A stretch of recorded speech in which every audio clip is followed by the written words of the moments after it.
Welcome to this yoga series that I'm going to call Look at the Self. The main aim of yoga is to unite your body with your mind, to gain a greater understanding of your physiology, your physicality, and your psychology.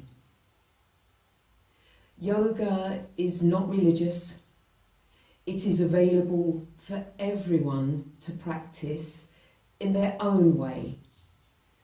I can guide you with the 25 years of knowledge I have, but ultimately it will be your journey. You will practice to your own requirements, to suit your physiology, your psychology. Yoga is a scientific art. It will help you gain greater mobility, suppleness, inner strength, and peace of mind ultimately. It's not a quick fix. It does require discipline, dedication, patience, but if you can apply these simple humanistic charms, if you like, then the rewards you reap will be abundant and plenty. We're going to begin with the breath. The breath is your guide. It's going to tell you how to create space, how to elevate. It's going to show you how to surrender, to let go, to leave behind and release. So breath is very important. Breath contains the oxygen that is going to repair, renew, regenerate every living cell that makes up you. And you're made of billions of cells. You as a human being are truly miraculous.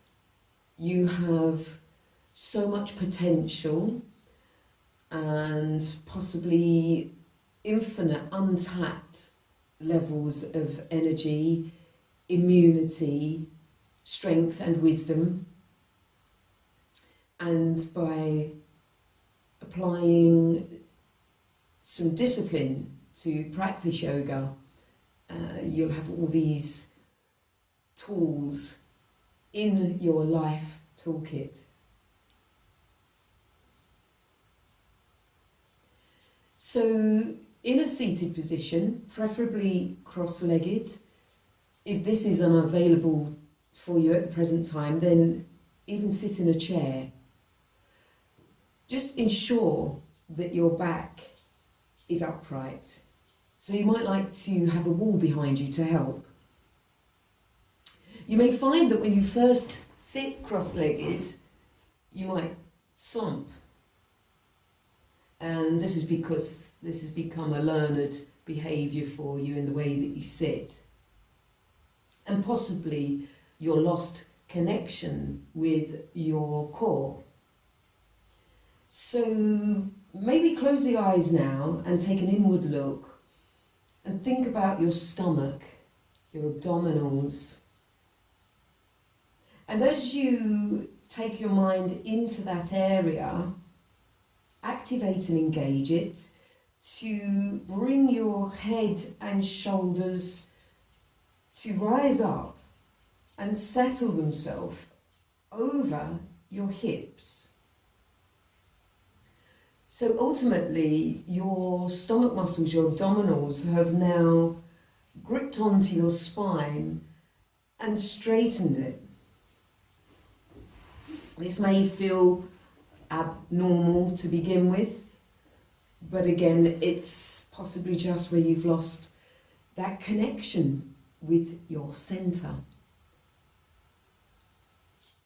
So once you have a nice straight spine, whether that is having a wall behind you or simply lifting, elevating and getting your shoulders and hips aligned and your head central over your shoulders and hips. Keeping the eyes closed, you can then really take the time to tune in to your flow of breath.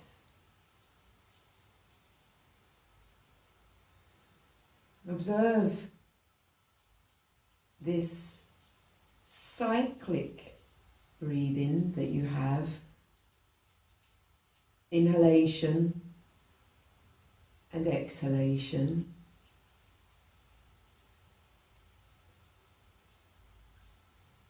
And just check how quickly this cycle is taking place. And with an honest appraisal of yourself, notice whether you are shallow breathing. So your breath in and out are very quick. That would be an indicator of shallow breathing. Now, one of the negative aspects of shallow breathing is that you won't be taking in much oxygen during each round of breath. And this in itself is detrimental to your nervous system, your immune system, and your overall health and well-being. So you take your first step into yoga by lengthening your breath. You'll notice the very act of you observing your breath allows it to deepen and lengthen.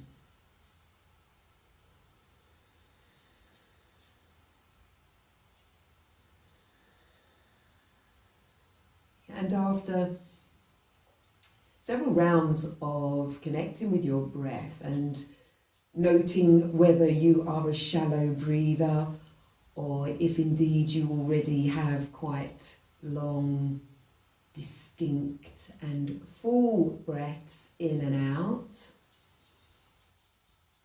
you can then look a little further and note what else is taking place during your cyclic breath. So when you breathe in, air enters your nostrils, air that is directly in front of your face. You can feel the temperature of the air on your face, especially on your cheeks, your forehead, your nose, the tip of. And this air going through your nostrils gets warmed, cleaned and moistened. And then it travels down the back of the throat and travels down further, down what's called the trachea, the windpipe. And then it will break into two tubes which are known as the bronchi. So these separate from the trachea and they go into two tubes and they'll push the air into both your lungs, left and right lung. You might like to put your hands just on the top of your chest now, and as you next breathe in, feel your lungs inflating. They are filling up from bottom to top. Now as they fill, your rib cage, the bones in your torso, they move upward and outward to make space for the inflating lungs. And it's not only at the front this is happening. It's called a rib cage for a reason. It's a cage. It goes round the whole of the torso. It's protecting your vital organs, lungs, hearts, the ribs, the bones, at the front and at the back. So effectively, as you breathe in, the rib cage opens, and it does so at the same capacity all round. So as much as it's moving forward, it's moving outward.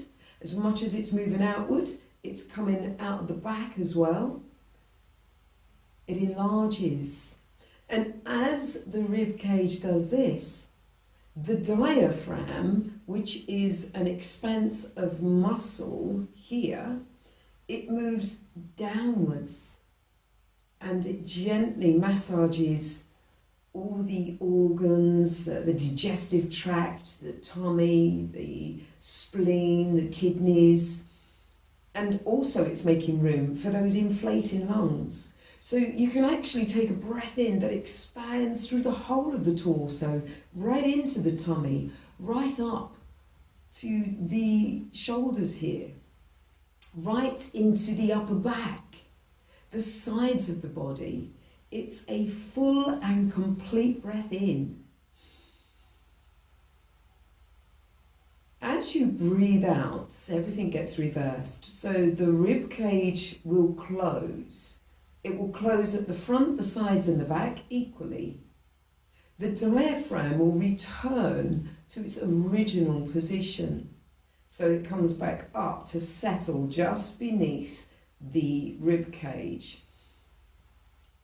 When the diaphragm relaxes, the rest of the body follows suit. And as the diaphragm returns to its original position, the rib cage closes, the lungs expel the breath and they empty from top to bottom. And then the air that's coming out, the carbon dioxide, comes back up through the bronchi, connects at the base of the windpipe here, and is released.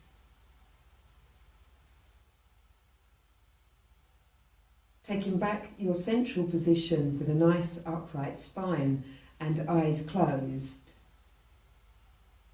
Take a full and complete breath in. Experience your rib cage opening, your diaphragm pushing downward, your lungs inflating.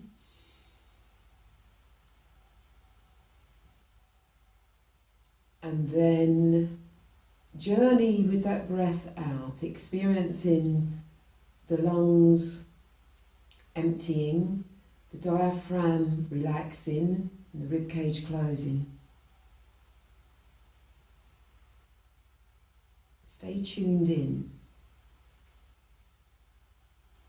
The more you understand your breath, the more it will help your mind and body to unite, to become one.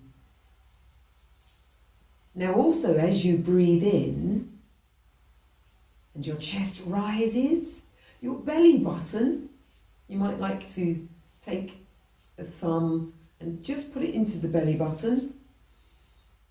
As you breathe in, the belly button pushes forwards.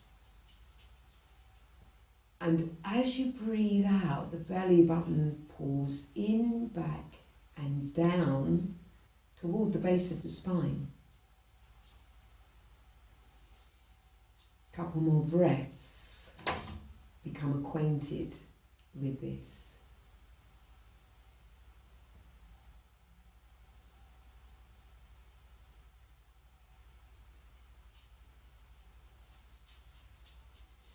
Take a moment now to check your teeth. Are they clenched as you breathe in and out? If so, unclench them.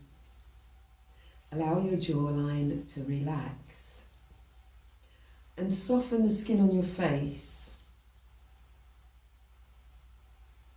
And think about your shoulders and let them relax too.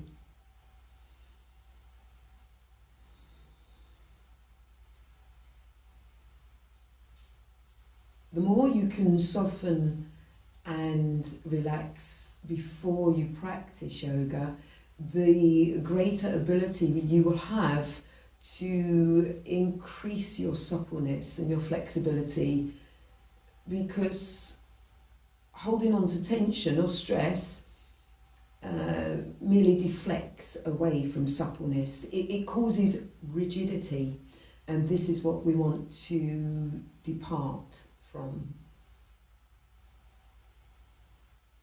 Every day, our senses are almost attacked by billions of stimuli from all different forms, from technology, from friends and family, from nature, from our own thoughts. We don't have to hold on to any of them.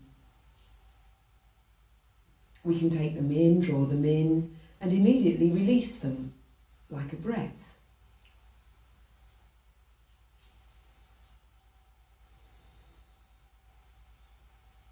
And by teaching ourselves to do this, we can then journey through life in a calm, stable, and at peace way.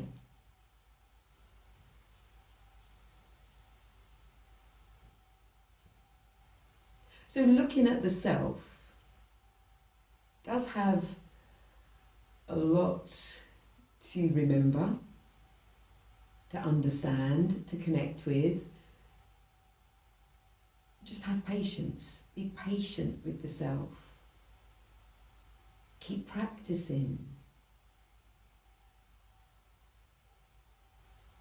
And by doing so, you then reprogram your state of mind for betterment.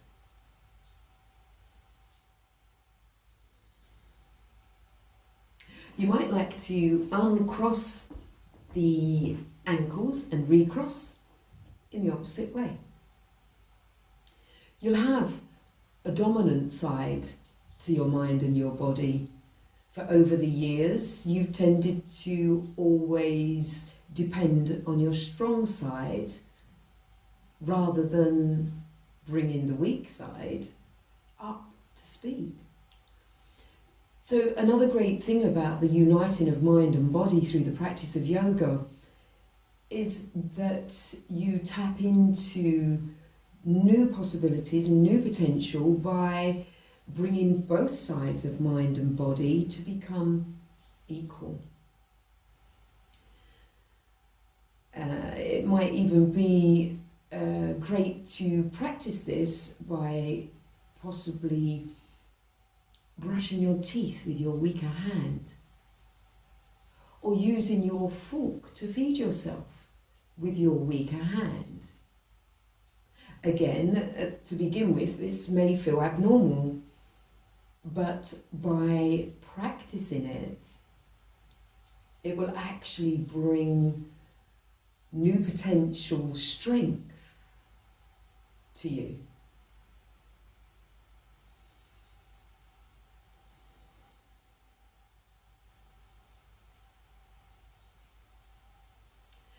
Let's start by looking at the feet now when it comes to our physicality.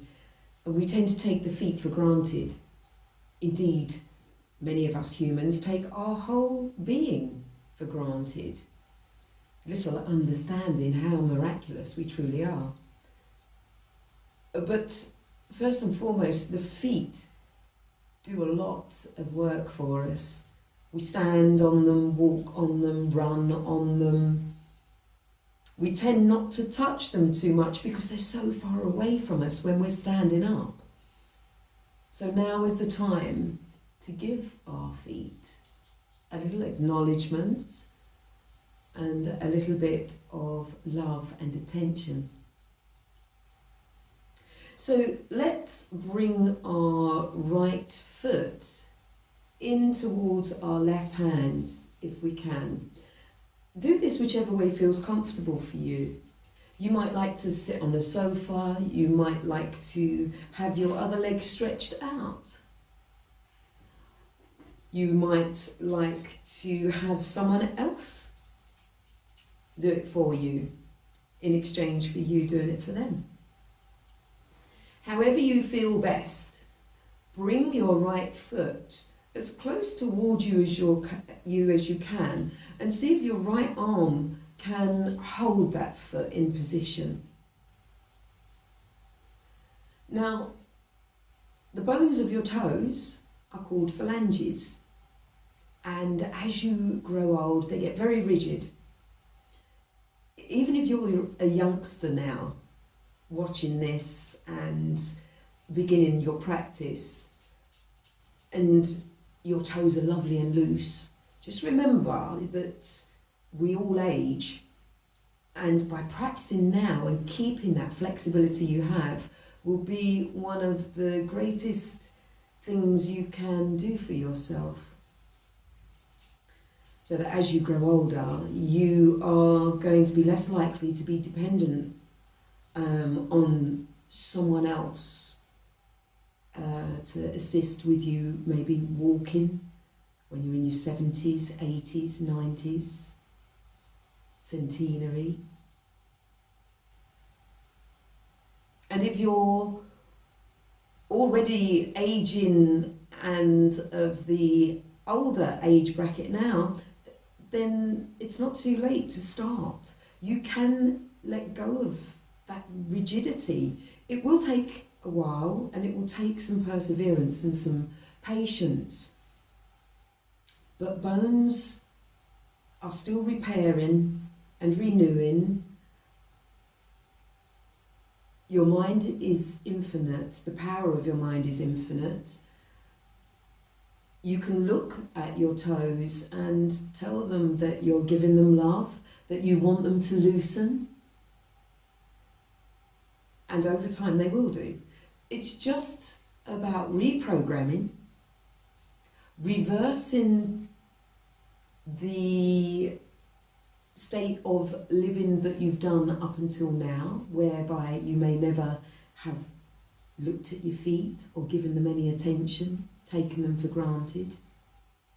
So what we're going to do is we're going to take our left hand, the fingers, and we're going to slip each finger individually through each toe.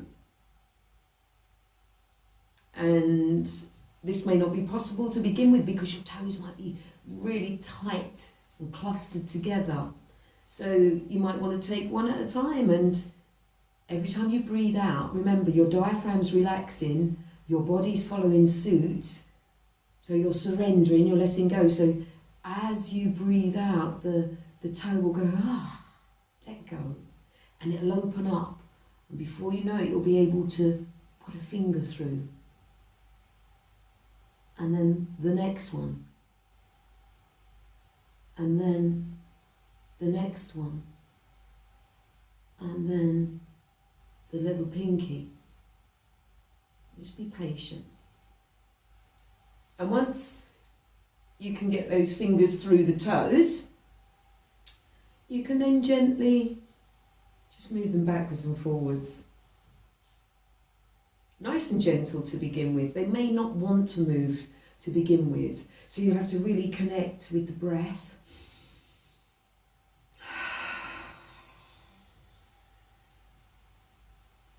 The bones of your toes are called phalanges, same as the bones of your fingers, phalanges. You're just going to gently compel the phalanges to go forward and back. You might want to hold on to your calcaneus, the heel bone. Look at your feet as you're touching them. Tell them how much you love them and how grateful you are for all that they do for you.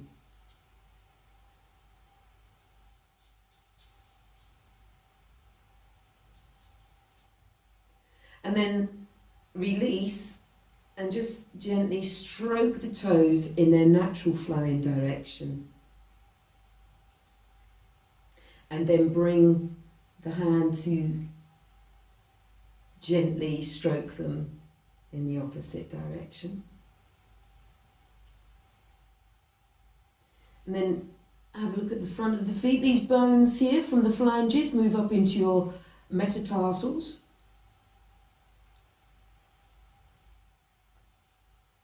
It's good to look at diagrams of your skeletal frame and start with the feet. Maybe after this session, actually have a look at a diagram that shows the bones in your feet. Get a better understanding. Look at the self. And then let's release that leg over and point and flex the toes. Getting some mobility into our ankles. They're very important too. The connection of these metatarsals coming into your tibia and fibula bones of the shin, coming up, that then connect to the patella, the knee bone. You might like to make circular movements both ways. Nice and mobile. Your feet will be very thankful for the time you spend on them. Let's swap them over now and go on the other side. So again, if you're still sitting with a wall behind you, great, that's helping keep you propped up. You might like to just take a moment to breathe in, create some lift and some elevation.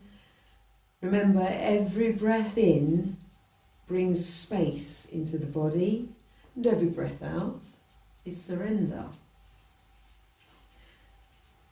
Take time to get the left foot into your left hand comfortably. You might like the left hand to hold on to the left calcaneus, the heel bone. You might be able to cradle it either way, outside or inside the leg, whatever feels good for you. And if at first you don't have this ability to hold it yourself, if you've got a small block or a cushion, you could always rest it in front of you. However you can manage to get your foot close toward the trunk of your body, and so that you can bring your right fingers to go in between those left toes, the left toe bones, the phalanges, and the phalanges of your left hand. So fingers and toe bones are called phalanges.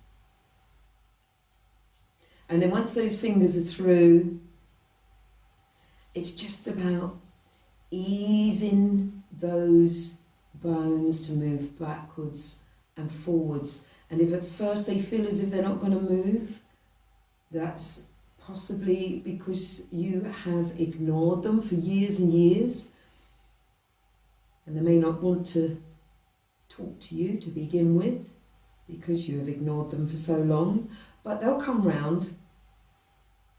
Stay patient and persevere. Remember, connect the movement to your breath. Your breath is your guide at all times.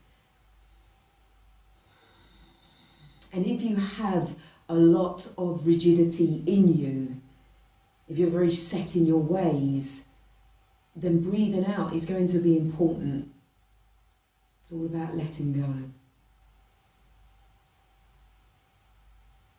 And you'll notice that every time you practice, there'll be a bit more release. Suppleness, like that which you were born with, can be yours again one day. Once you've done a bit of a wiggling backwards and forwards, you can then stroke across your metatarsals, these bones at the front of the foot here that lead down into the phalanges. Stroke them in their natural flowing way. And then go from underneath the foot and out. Looking at the foot as you do so, telling your foot how grateful you are for the work it does for you.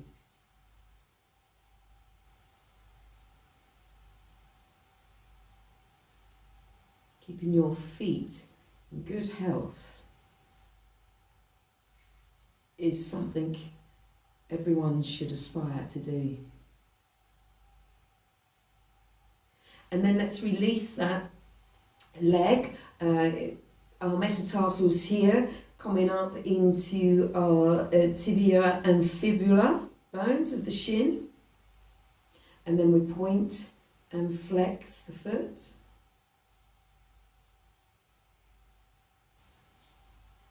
And then circle in both directions. And then bring yourself back to the neutral seated position that you started in. And breathe in and breathe out.